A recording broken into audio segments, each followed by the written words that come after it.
Well, that's where the deer sat on my Cruze a year ago.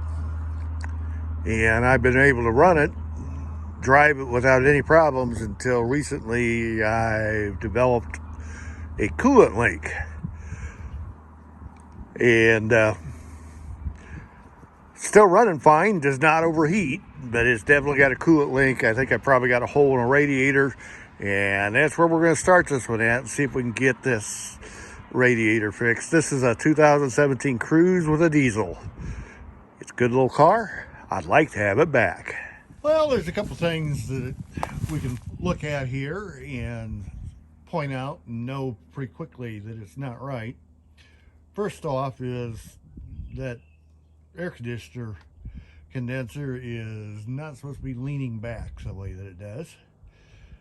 Obviously the grill is broken, and the grill support, the front bumper clip, all that kind of stuff is going to eventually need to be replaced, and we'll get that all figured out at some point. But if you look over here, this over here is all on one plane. Look over here, this one here has a big dent in it right here, big kink. I'm going to try to do, as it is right now, I can get the hood open, have no problem at all getting the hood open. However, this radiator support here has a bit of a bow. The hood latch is in here, and that's not exactly where it's sitting where it's supposed to be, but I also have a feeling if I put it back where it is, I'm going to have to do some mods on the hood here a little bit. But yeah, that's the first deal here. Well, the first deal is I need to get it drained, and I can do that. We'll do that, and that's the next step. This is going to be a fun project, I can tell. Okay, first step is drain the radiator. But in order to do that, you got to get a catch pan underneath there. And I found out very quickly that my catch pan isn't going to fit under there without raising the car up. And so you can see I've got a couple ramps here I'm going to drive it up on. Does that sound like fun? Let's see if we can get this to work without killing myself.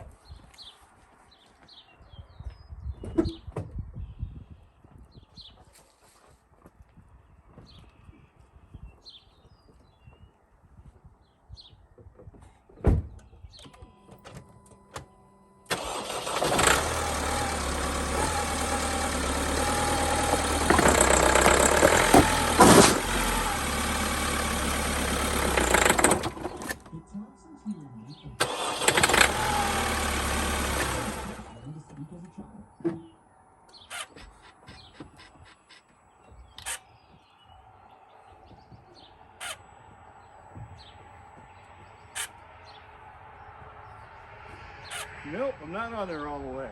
Didn't think I was, but didn't want to run it off either.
Oh boy, that obviously didn't work well, did it?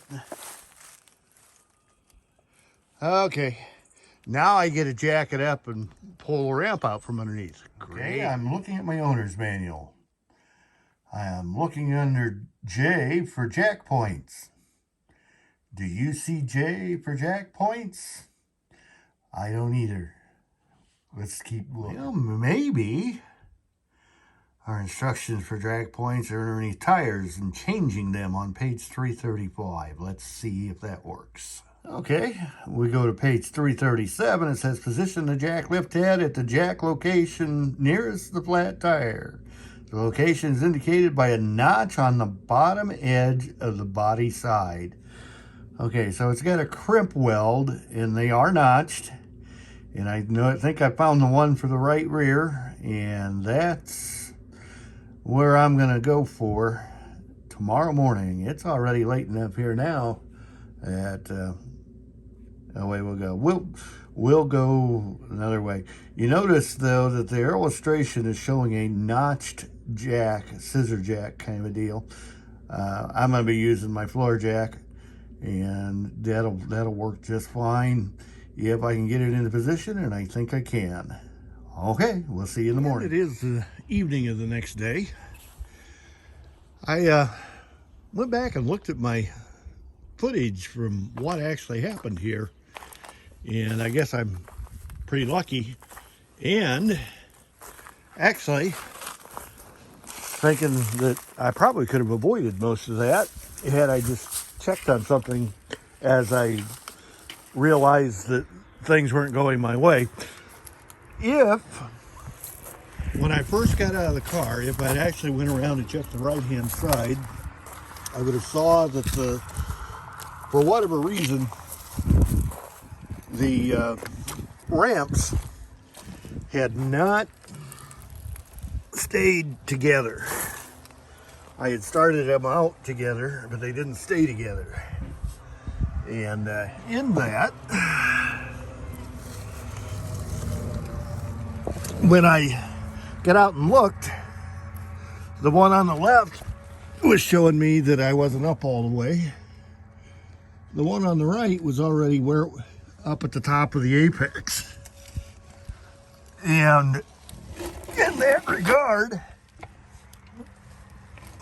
had I stopped at that point, things would have been a whole lot nicer, because I could have just backed right back down and went where I needed to be. Do you see that notch in the little frame rail there? That's where I want my jack. Let's see here.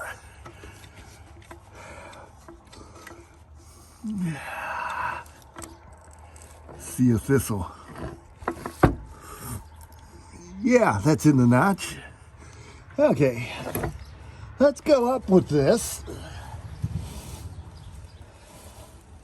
and see what I get. I'm gonna pick up the phone here because I had it propped against the tire. Okay, one-man operation here. That's always so much fun. And if you look, you see the ramp there. I actually drove forward over the ramp, all the way over. And so I got to get it out where I can go. Well, I don't hear any weird crackings or creakings here. This is only the second time I've ever jacked this car up. First time I had a flat tire on the interstate years ago, and I had to tear the. Well, that's encouraging. Do I have enough? Nope. Let's go up just a little bit further.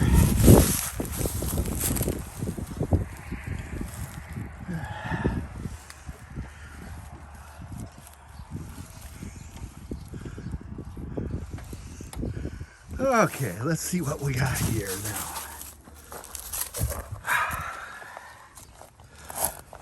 Anyway,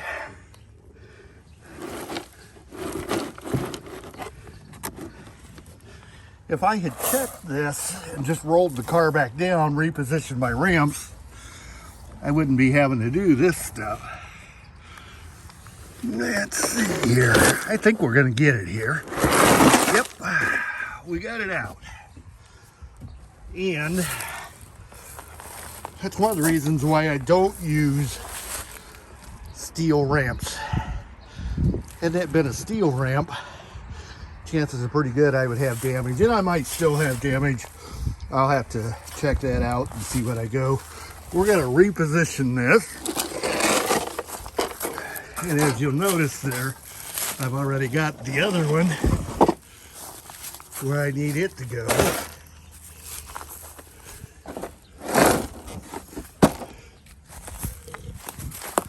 Let's give this one a kick.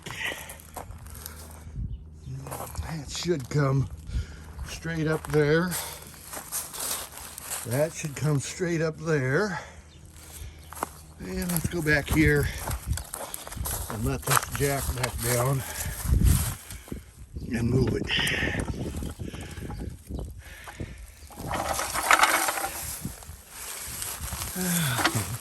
So, let's go get the key and try her all over again. Okay, let's try this one more time.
I think I got scared of it.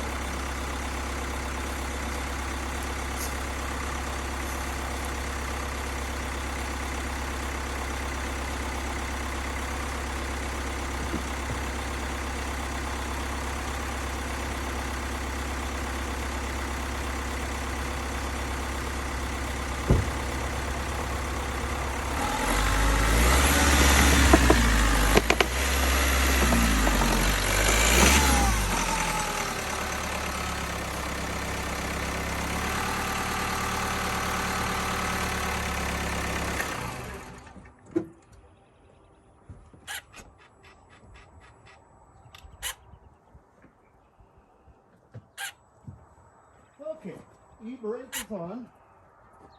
It felt like I got to the top. The left front's to the top. Is the right front to the top? You tell me. I'm going to get there and look. Yep, we're good enough. Okay. Now we're going to put some blocks behind the wheels. And I swear I am. Let's see here. I think I got a couple blocks over here.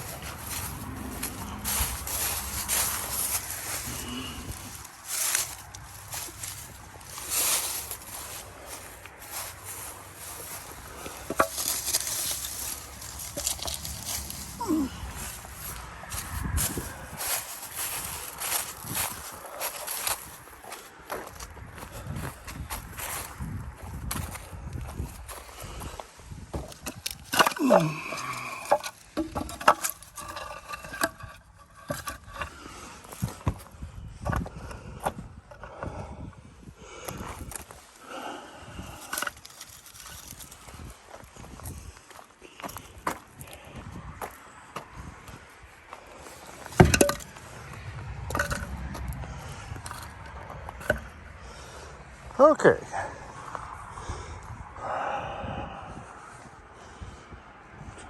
Trying to see if I got one more block here. Oh yeah, I got blocks up here.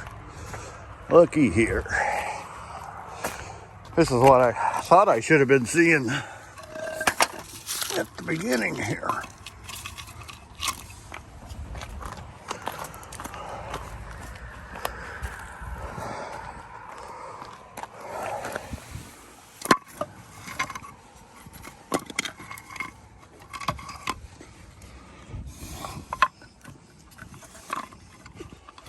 Okay, that car is not going to roll down. Okay. Yeah, we're stable. We're actually closer to the stuff up here than what I really would like to be, but we're gonna make it work. Okay, now the next quest is to get the jack stands under there, just as one more safety, and then we should be able to drain that radiator. We're making progress. Okay, it's a couple days later, and I went to town and got some jack stands. We're gonna see what we can do with jack stands. I think you see me doing this. I'm trying to shake that thing, trying to make it fall off the deal. I don't think it's going to. But on the other hand, working out here by myself, I also don't want to take the risk of having this thing fall on me if it can be avoided. Okay, so I am looking for a solid point to place the jack stand. Is that it? That may be it.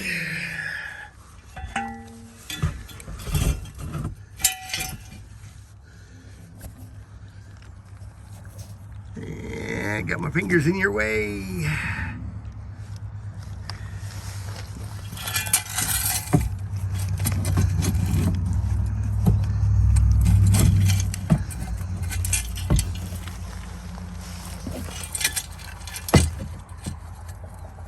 I'm not sure it's gonna let me do this.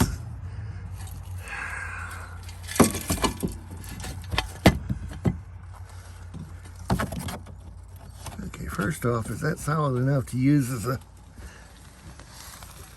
stand? You know what I'm gonna do? I'm gonna do something different. I'm just gonna go over here underneath this control arm.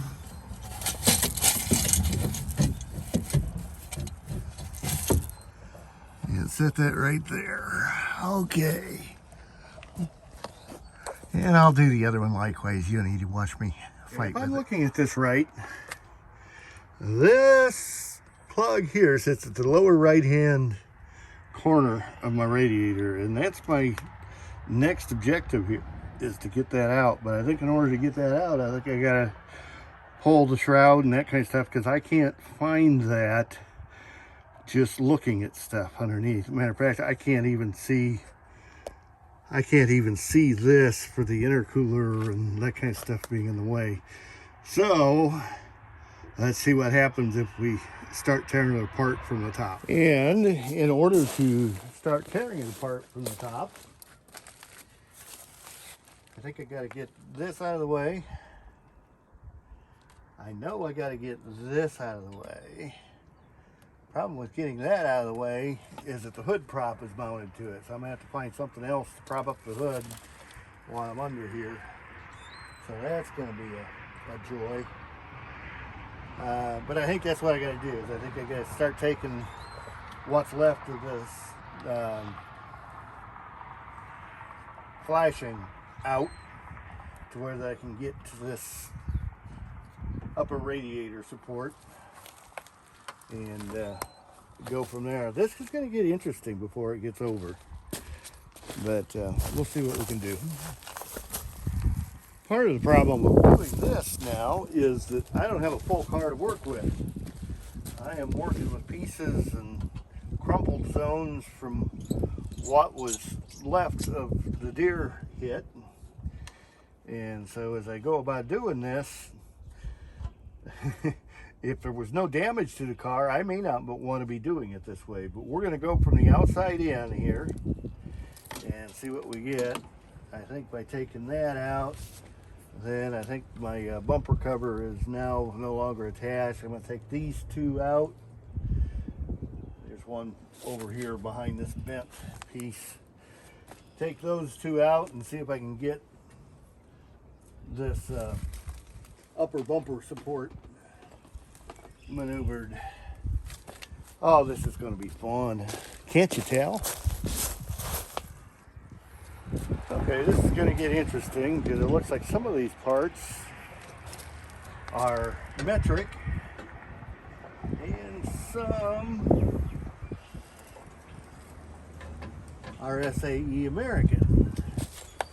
That's going to be fun. What I'm working on right here is a 10 millimeter.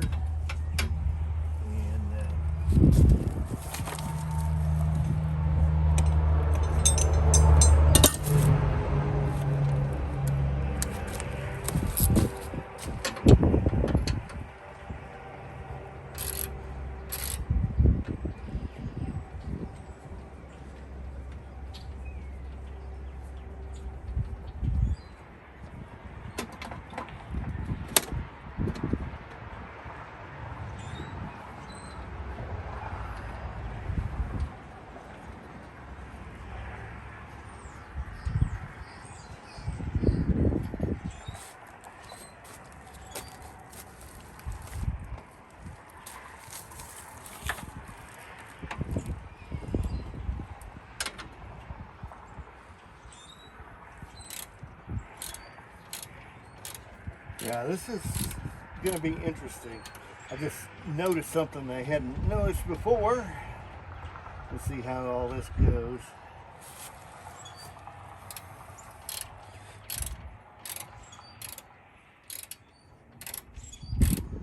Little by little, we'll get this.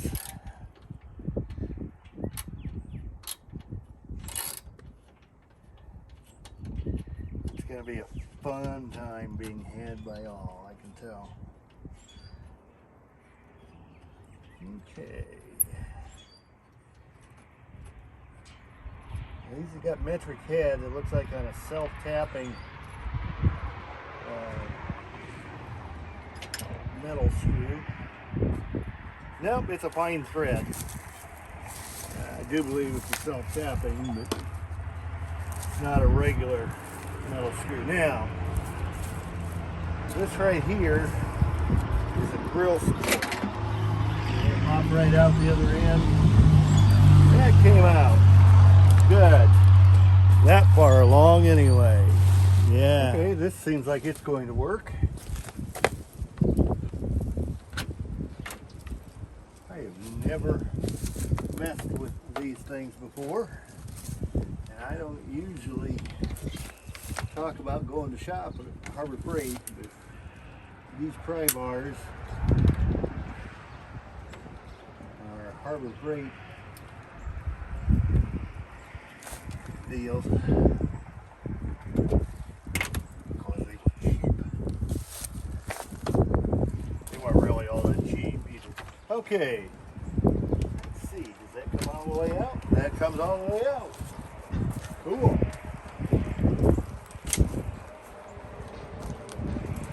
Well, we're getting closer. And as you can see, this whole thing is tweaked back. Now it might be solely because of the way, yeah, see, it's completely out of the mount over here. It looks like the next thing's going to be to take that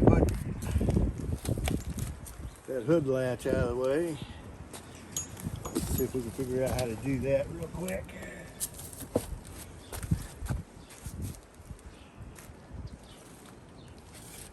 Okay.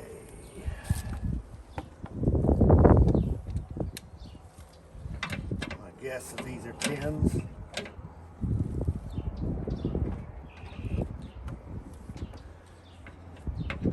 Yeah, I need to, this is a Matco ratchet. I need to get it exchanged out. I bought it years ago at an auction sale. For the most part, it's worked pretty good. The last couple times I used it.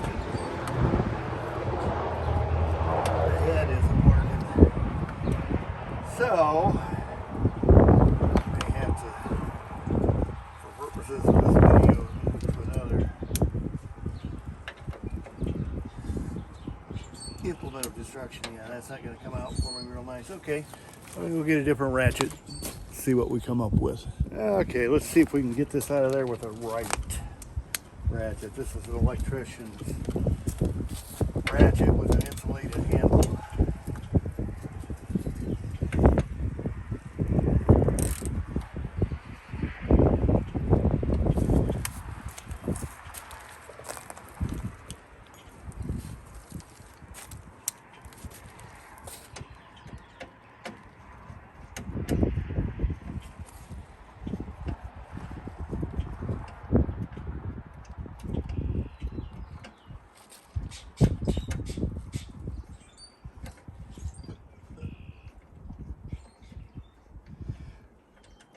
Like so much of the stuff I do, this would probably all go faster if I just get an electric ratchet.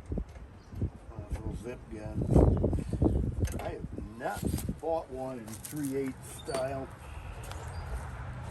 I've got a 1/4-inch drive. Maybe a couple different versions of 1/4-inch drive. But I don't like using 1/4-inch drive stuff very often. In my estimation, it's just not quite heavy enough to do what we're typically doing with this. Okay, I'm going to see if I can get that to pop. See if I get lucky here. See if this is the tool for this job. Oh, it worked. I don't think I even broke it. Okay. So, that's some kind of probably a hooded jar sensor. And we've got another one here.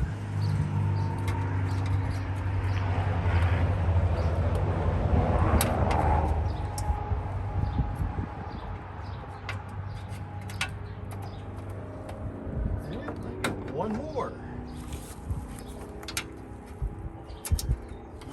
Thought that thing should stay lined up, and that's probably a good thing to do. Okay, I think I've released electronically now here. So about the next thing to do is figure out how to get that hood to stay up while I remove this upper radiator support. Yeah, this radiator mount over here really got twisted, didn't it? That's not surprising. I'm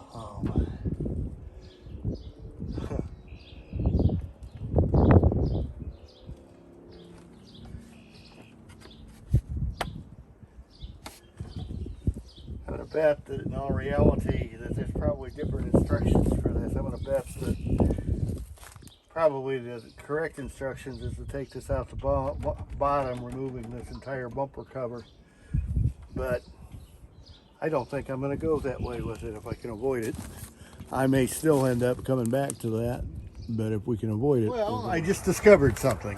I showed you before what I thought was the drain plug on that other radiator. That's not the drain plug. I don't know if I can get this in there to show you what that is, but right down, I bet that's not focusing at all. But right here is, you can almost see it. Yeah, there you go. That's what I was pointing out on the other one. And that's up here at the upper left, which means the drain plug is down here on the bottom right. And you cannot see it. I happened, after finding this, I went back and re-looked at what I had. I had it in there inverted. Let me see if I can get down to the actual drain plug. I had my hands on it here a minute ago. Yeah, there it is.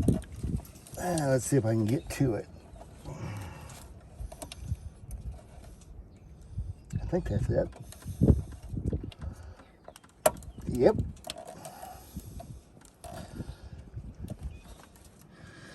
you can't see a thing I'm doing.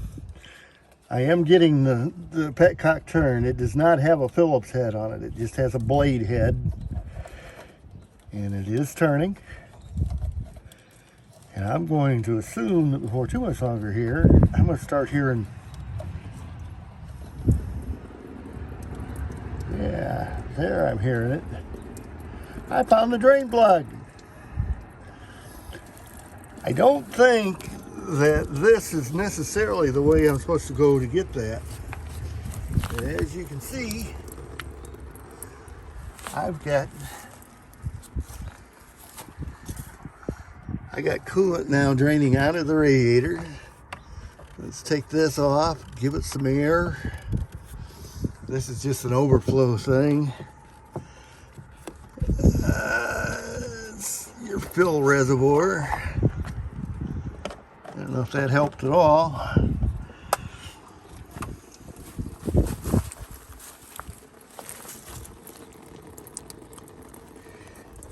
think I'm going to move that over just a little bit.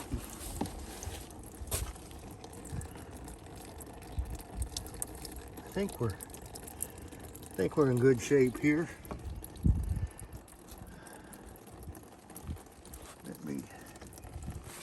Let me see if I can get to this other plug.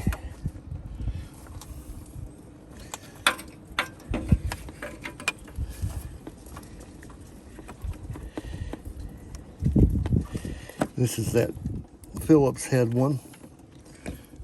Now, hang on here just a second.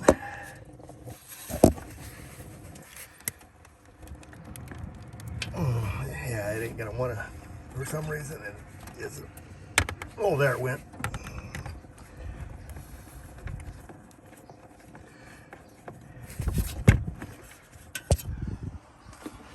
So I'm learning more about my Cruz than I really ever hoped to ever have to learn here. I'm gonna take this one all the way out. I think I can reach it from here. Yeah, that's just definitely an air relief is all that is. And I took the other one on the other radiator out completely. Yeah, I still got threads to go. There it goes. Okay. There may not be much in that radiator. Doesn't appear to be. Okay. Well, we are to the point where I was hoping to get far earlier than what I have. I've now got the radiator draining. I'm going to let it drain maybe even overnight. And then I got to come back out and see what I can do to get this thing out of here. This looks like a radiator. This looks like air conditioning core. I'm not exactly sure. Hope I don't have to drain that air conditioner to get the condenser off of the radiator. We'll see. But yeah, this radiator from the bottom is just flopping in here. So that's probably why I've got a break. That's probably why I got a hole. That's probably why I'm having to do this. Well, I think I'm going to see if I can get all of this uploaded, which means that there will be a part 2 to this. But yeah, we're headed the right direction. Thanks for watching. And yep, like I said, there will be a part 2 to this. And we'll get her all put back together somehow, some way. I priced the new radiator from Rock Auto. It's $200 by the time you pay the shipping and the taxes and all everything like that. And that's an OEM radiator. I don't know. My problem with getting non-OEM stuff is sometimes it's not as reliable as what the OEM stuff is. And the OEM stuff, if I hadn't had my car abused, probably this other one would have worked. This other one is actually the very first radiator this car came with. And Road Rash took the bottom mounts to it and the intercooler for the turbo intercooler. Took all that out. Good old-fashioned road rash. We'll get into that more in another video. Anyway, you be good. Take care. Hope you enjoyed this. Stick around for part 2. It's coming.